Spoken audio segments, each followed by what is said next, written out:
അഫാന്റെ പിതാവ് റഹീം ഇപ്പോൾ തിരുവനന്തപുരത്ത് ചിതറ എന്ന് പറയുന്ന സ്ഥലത്തെ ഒരു ഫ്രൂട്ട്സ് ആൻഡ് വെജിറ്റബിൾ ഷോപ്പിലെ സെയിൽസ്മാനായി ജോയിൻ ചെയ്തിരിക്കുകയാണ്. ഇത്രനാളും മകൻ്റെ കൂട്ടക്കൊലപാതകവുമായി ബന്ധപ്പെട്ട വിഷയങ്ങളിൽ മാനസികമായി തകർന്നു തരിപ്പണമായ ഈ മനുഷ്യൻ അവസാനം നിത്യവൃത്തിക്ക് വേണ്ടിയാണ് ഇപ്പോൾ ഈ ഷോപ്പിലെ ഒരു ചെറിയ ജോലി സ്വീകരിച്ച് ഇവിടെ ജോയിൻ ചെയ്തത്. ഒരു ബന്ധുവിൻ്റെ ഷോപ്പ് തന്നെയാണ്. കുറേ നാളുകളായി ജോലിയില്ലാതെ മറ്റുള്ളവരെ ആശ്രയിച്ച് ജീവിക്കേണ്ട ഒരു അവസ്ഥയായിരുന്നു റഹീമിന് വന്നു ചേർന്നത്. ഗൾഫിൽ നല്ല ബിസിനസ്സുകാരനായിരുന്നു ഈ മനുഷ്യൻ. നന്നായി വരുമാനം കിട്ടിയിരുന്ന ഒരു കാലമുണ്ടായിരുന്നു. അന്ന് പ്രതിമാസം 1,00,000 രൂപ വരെ കുടുംബ ചെലവിനായി റഹീം ഒരു മുടക്കവുമില്ലാതെ അയച്ചു കൊടുക്കുകയും ചെയ്തിരുന്നു. അദ്ദേഹത്തിൻ്റെ ഗൾഫിൽ നിന്നുള്ള വരുമാനമാണ് ഈ കുടുംബത്തിൻ്റെ അത്താണി ആയിരുന്നത്. പിന്നീട് കൊറോണയെ തുടർന്നും ഗൾഫിലുണ്ടായിരുന്ന സാമ്പത്തിക പരാധീനതകൾ വർദ്ധിച്ചതു കാരണവും ഈ റഹീമിൻ്റെ ബിസിനസ് അവിടെ തകരുകയാണ് ചെയ്തത്. തുടർന്ന് റഹീം ഗൾഫിൽ കടക്കണിയിൽ അകപ്പെടുകയായിരുന്നു. 7 വർഷത്തോളം നാട്ടിൽ വരാൻ കഴിയാത്ത സ്ഥിതിയുണ്ടായി. റഹീം ജയിൽവാസം അനുഭവിക്കേണ്ട ഒരു സ്ഥിതി വരെ ഉണ്ടായ അവസ്ഥ ഗൾഫിൽ സംഭവിച്ചു. നാട്ടിൽ 7 വർഷം വലുതായി ചെലവിനൊന്നും അയക്കാൻ കഴിഞ്ഞില്ലെങ്കിലും വീട്ടു ചെലവിന് വേണ്ടിയുള്ള അത്യാവശ്യ തുകകൾ റഹീം അയക്കുവാൻ ശ്രമിച്ചിരുന്നു.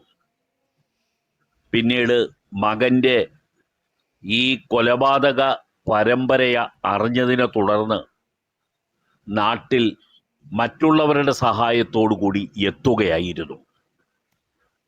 ഈ റഹീമിന് ഇപ്പോൾ ആകെ ആശ്രയിക്കാൻ കഴിയുന്നത് സ്വന്തം ബന്ധുക്കളെയും ചില ജമാഅത്ത് ഭാരവാഹികളെയും നാട്ടുകാരെയും ഒക്കെയാണ്.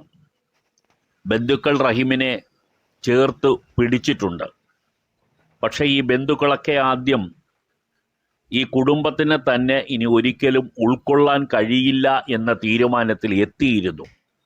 കാരണം സഹോദരങ്ങൾക്കെല്ലാം ഏറ്റവും പ്രിയപ്പെട്ട മാതാവിനെയാണ് അഫാൻ ആദ്യം കൊലപ്പെടുത്തിയത്.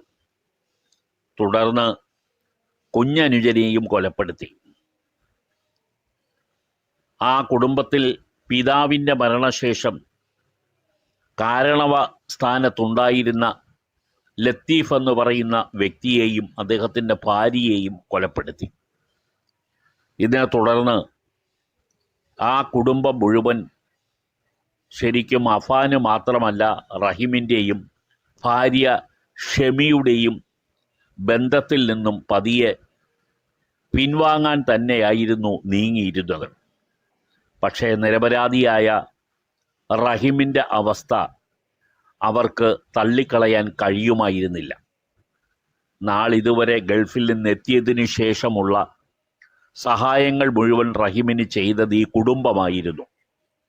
ആ കുടുംബത്തിലെ സഹോദരങ്ങളെല്ലാം തന്നെ റഹീമിനെ ചേർത്ത് പിടിച്ചിരുന്നു എന്ന് തന്നെ റഹീം പറയുന്നു.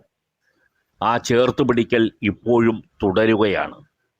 പക്ഷേ എപ്പോഴും മറ്റുള്ളവരെ ആശ്രയിക്കുന്നതിനേക്കാളും സ്വന്തമായി എന്തെങ്കിലും ഒരു വരുമാന മാർഗം ഉണ്ടാക്കണമെന്ന് കരുതിയാണ് റഹീം ഇപ്പോൾ ഈ ചെറിയ ഒരു കടയിൽ ഒരു ചെറിയ ജോലി സ്വീകരിച്ചുകൊണ്ട് കഴിഞ്ഞ ദിവസം ജോലിയിൽ പ്രവേശിച്ചത്.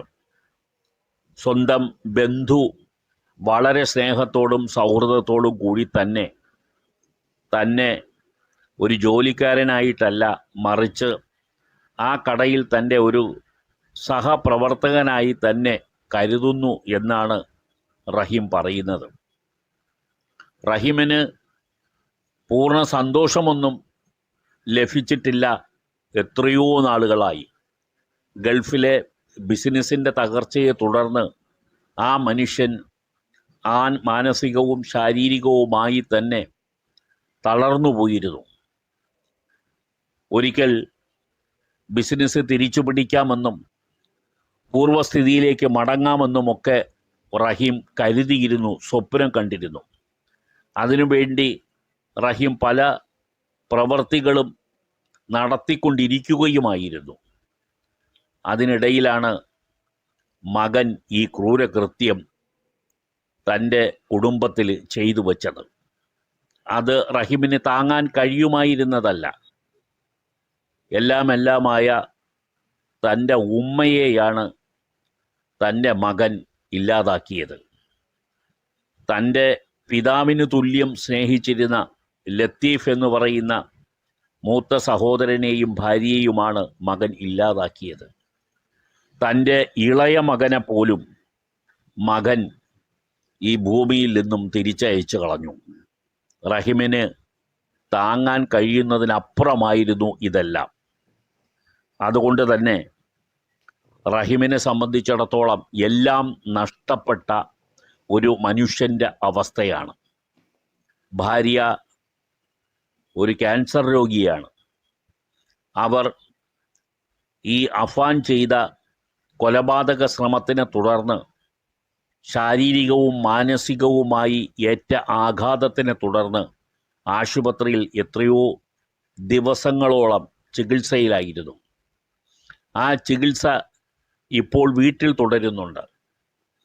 അഫാൻ്റെ ഭാര്യയായ ഷെമി ഇപ്പോൾ അവരുടെ ഒരു ബന്ധുവിൻ്റെ വീട്ടിലാണ് അഭയം പ്രാപിച്ചിരിക്കുന്നത്. ആശുപത്രിയിൽ നിന്നും ഡിസ്ചാർജ് ചെയ്തു. എപ്പോഴും കണ്ണീരുമായി ആ പാവം സ്ത്രീ കഴിയുകയാണ്. അത് കണ്ടിരിക്കാൻ കൂടി വയ്യാത്തത് കൊണ്ടാണ് റഹീം ഈ ജോലിയിൽ പ്രവേശിച്ചത്. ഇടയ്ക്ക് ആ സ്ഥാപനത്തിലെത്തുന്ന പലരും ഈ അഫാൻ്റെ പിതാവായ റഹീമിനെ തിരിച്ചറിയുന്നുണ്ട്. കഴിഞ്ഞ ദിവസം ആ സ്ഥാപനത്തിൽ റഹീമിനെ സന്ദർശിക്കാൻ എത്തുമ്പോൾ അവിടെ പഴം വാങ്ങാൻ എത്തിയ ഒരു മാതാവും അവരുടെ മകളും റഹീമിനെ കണ്ടിട്ട്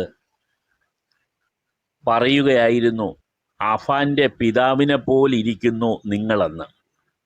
അപ്പോൾ റഹീം പറഞ്ഞ മറുപടി, പിതാവിനെ പോലെ ഇരിക്കുന്നു എന്ന് പറയേണ്ട, പിതാവ് തന്നെയാണ്, ഞാൻ തന്നെയാണ് ആ റഹീം എന്ന് പറയുകയായിരുന്നു. ഇപ്പോൾ മലയാളികൾ എവിടെയുണ്ടോ അവരെല്ലാം തന്നെ റഹീമിനെ തിരിച്ചറിയുന്നുണ്ട്. നിരവധി ആളുകൾ ഫോണിലൂടെ ബന്ധപ്പെട്ട് റഹീമിനെ ആശ്വസിപ്പിക്കുന്നുണ്ട്. ഇപ്പോഴും ഗൾഫ് രാജ്യങ്ങളിൽ നിന്നൊക്കെ നിരവധി ഫോൺ കോളുകൾ റഹീമിനെ തേടി വരുന്നുണ്ട്.